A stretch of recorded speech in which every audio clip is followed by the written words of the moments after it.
All right. Hello, everyone. I am going to walk you through a really kind of a quick tutorial on how to utilize the Zoom software. This is a really great resource that is available to everyone, and they do have a free trial option.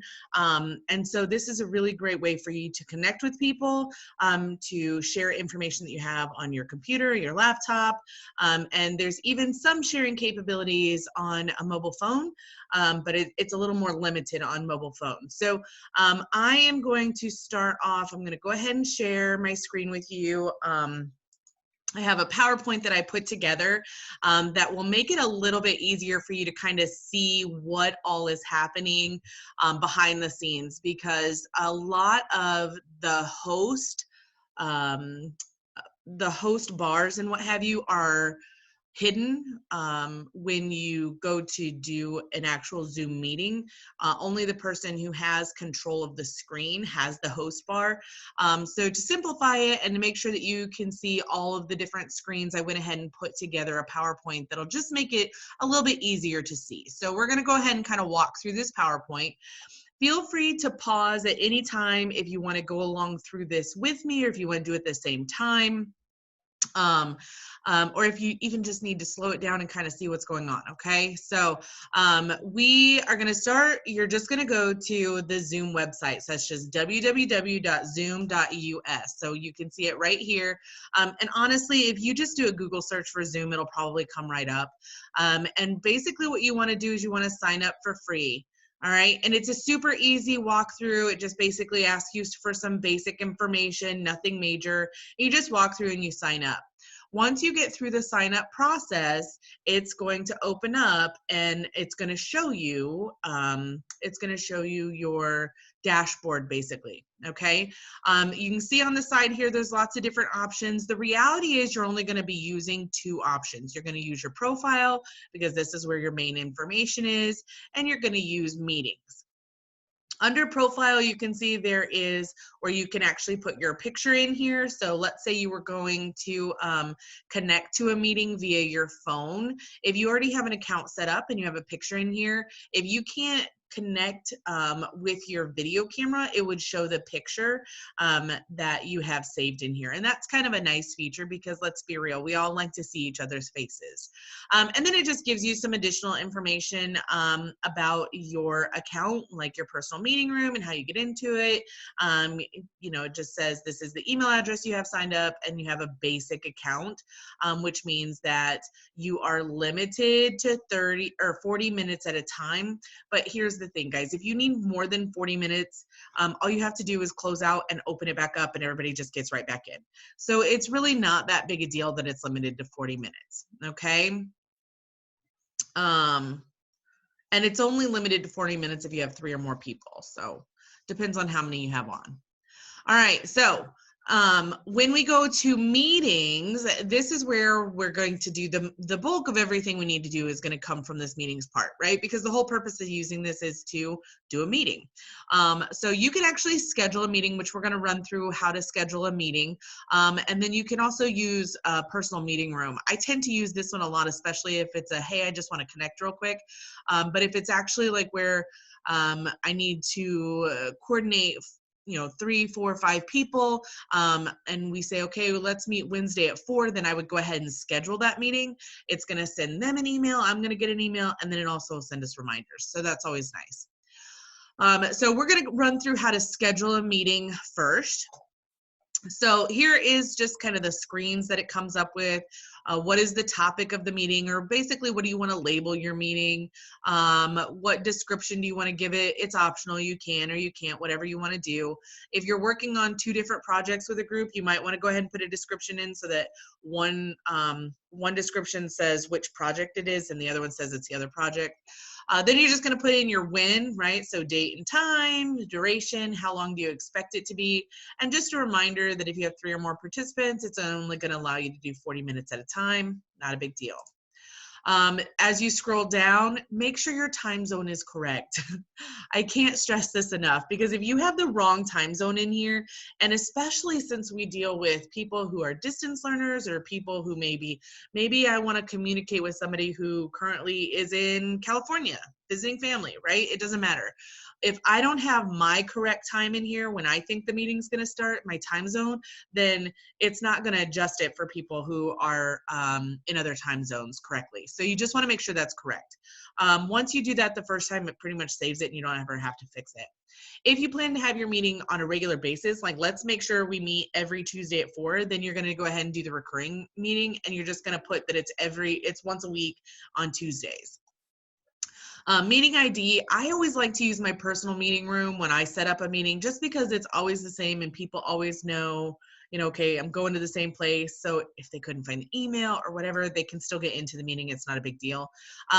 If you generate automatically, it'll just create a new meeting room every single time. So they have to make sure they find the right email in order to connect to the meeting. So that's why I personally like to select the personal meeting ID. Require meeting password. If you're going to use the personal meeting room ID all the time and you do different meetings for different people on a regular basis, then yes, I would do the password. But if you're just meeting in your personal meeting room and you always talk to the same people, it's not a big deal. You don't care if somebody else hops in real quick, then I don't know. I don't usually do the password. Video, I always do video host on and participant on, because I want to see everybody's faces. I want to make sure that we are physically connecting as best as we can. It makes a huge difference in how well we communicate when we can see each other. Now, by putting these as on, that just means that as soon as they log on, the first thing that's going to happen, their video is going to pop on and we're going to get a quick glimpse. And if they don't want their video on, or you're fine with everybody turning them off, they can do that individually on their own. It's just going to start with them on. Audio, this one is do you want them to call in to be able to hear what's happening, or use their computer? I always put both. Let people choose. Whatever they want to do is totally fine with me. So I went ahead and went through and created it, and I just did a test, right? So nothing major, but this is kind of what it's going to look like once you hit that submit button at the very bottom. So it just basically says, this is all the things that you selected. This is your meeting ID. This is the date and time of your meeting. Here's some areas you can add it to your calendar so that you get reminders. I didn't require a password. This is the URL link, and you can actually click over here and copy the link and send that to people.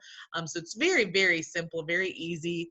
And then, yeah, so, and then here at the bottom, it said host on and participant on. That's that video that I was telling you about that I always have on the on position. And that's all there is to setting up a meeting, right? So it just schedules it. The personal meeting room was the other way that you can do it. And you can see up here in this upper right corner, it says start meeting. You literally go to personal meeting room and you click start meeting, the end. It starts instantly. You're ready to go. That's all there is to it. There's nothing super complicated about it. And the URL for that is right here. So same thing, copy, paste it, send it to people, start the meeting, and you're off. No big deal.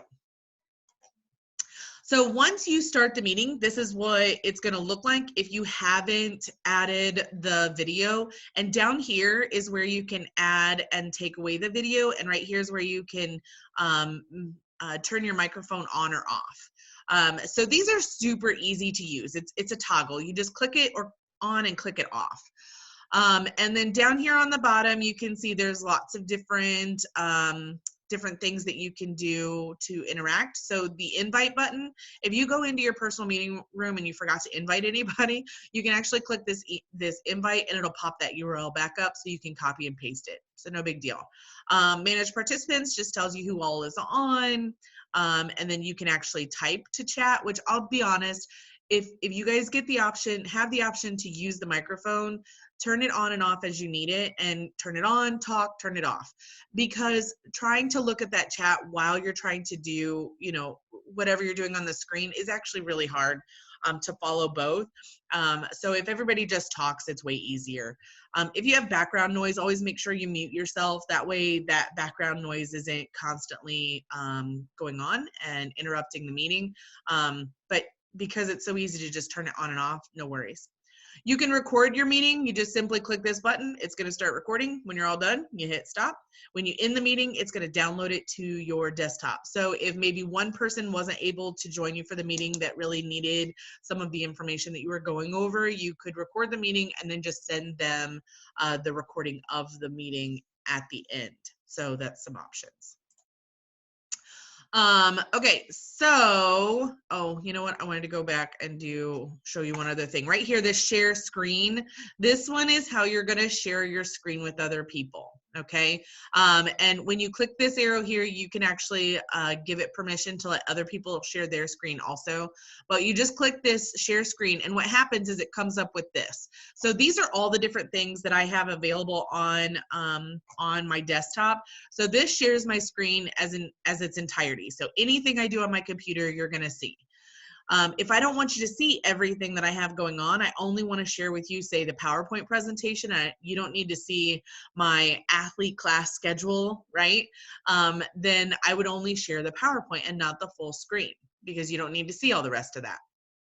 You can also share a blackboard or a whiteboard, which is just an area where you can basically write on the whiteboard, just like it was a regular whiteboard. So that's kind of a neat feature, especially if you're trying to come up with ideas or talk through things.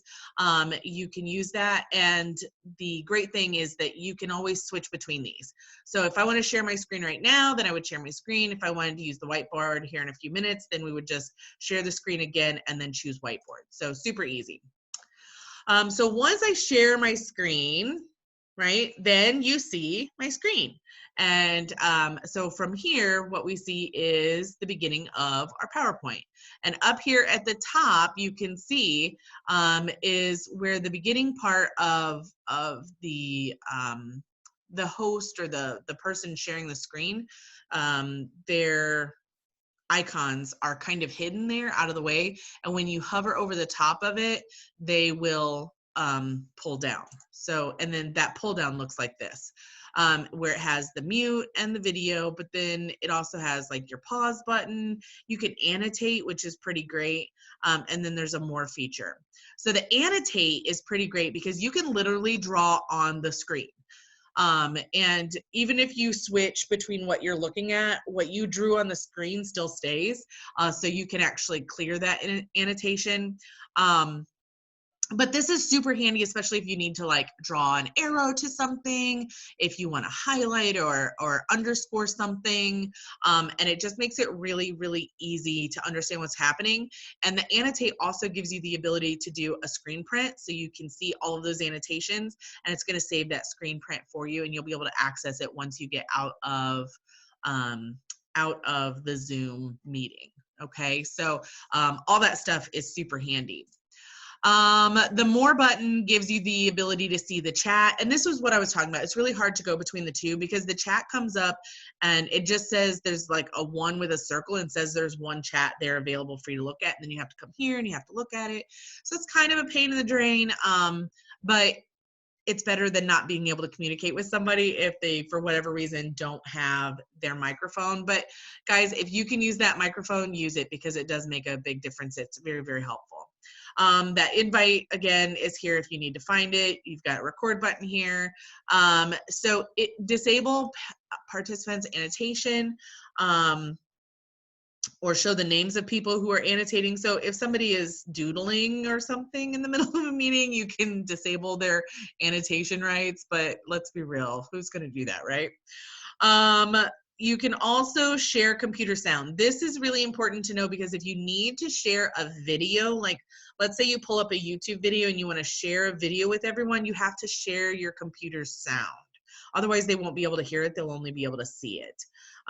So that's what those features are. So like I said, it's really very easy. When you're done sharing, you just literally click this stop sharing button right here, and then it will go back to the regular screen. So where it's just the video. So very easy. When you're done with the meeting and you're ready for everyone to say bye, then you just end meeting. And when you click that end meeting down here in the bottom right corner, it's going to come up and say, keep this meeting running, but assign someone else as a host is a possibility. So then you would hit leave meeting. So maybe you're done, but they're not. Or if everyone's done, then you would just end meeting for all. So I am a big fan of Zoom. I have used it a lot over the years. I've used it for business reasons. I've used it for school purposes. So I find that it's very simple to use. It's very easy for people to communicate. There's really nothing super complicated in the software itself, which is really nice.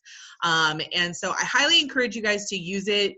Use the video camera as much as possible, because people's expressions on their face, the way their body moves, it makes a big difference in understanding and comprehending what they're trying to get across to you. So make sure that you're utilizing those features.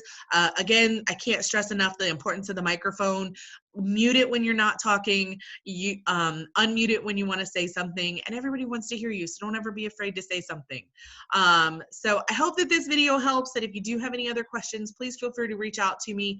Like I said, I use the program a lot, and I'm more than happy to help you in any way that I can. So good luck, happy meetings, and I'm sure we'll see you soon. Bye.